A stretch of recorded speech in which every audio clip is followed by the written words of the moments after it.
যারা ওমানে আছে তারা কেন দেশে যাচ্ছে না?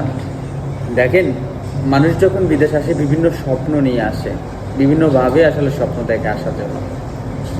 একটা মানুষ স্বপ্ন নিয়ে প্রবাসে আসে, দেশে যাবে, আবার নতুন করে আরেকটা দেশে যাবে, সেখানে গিয়ে সফল হবে কি না, এই যে বিভিন্ন ধরনের চিন্তাধারার কারণেই অনেক প্রবাসী এখানে দিন আনি দিন খেয়ে পড়ে আছে।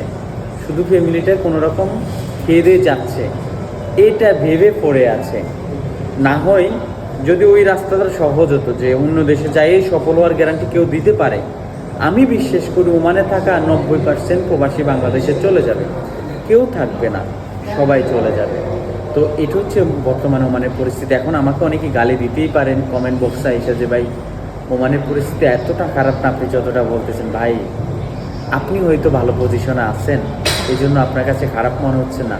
কতগুলো মানুষ এই প্রবাসে পড়ে আছে, এখনো ঋণ শোধ করতে পারে নাই। তো আমরা শুধু একটা মেসেজ দিতে চাই, সেটা হচ্ছে যারা নতুন আসতে চান, ভিসা খুললে আসার জন্য আগ্রহ নিয়ে বসে আছেন, ভাই একটু ভেবেচিন্তে আসবেন। 2025 সালে প্রবাস লাইফটা আপনি কোন দেশে সেটেল হবেন সেটা আপনার মাথায় একটু সময় দিয়ে ভাবেন, তাহলেই বুঝতে পারবেন বর্তমানে কোন দেশগুলোতে প্রবাসীদের জন্য ভালো সুযোগ সুবিধা রয়েছে। অনেক বেশি ভালো থাকবেন। নতুন নতুন আপডেট পেতে অবশ্যই আমাদের সাথে থাকবেন। আসসালামু আলাইকুম।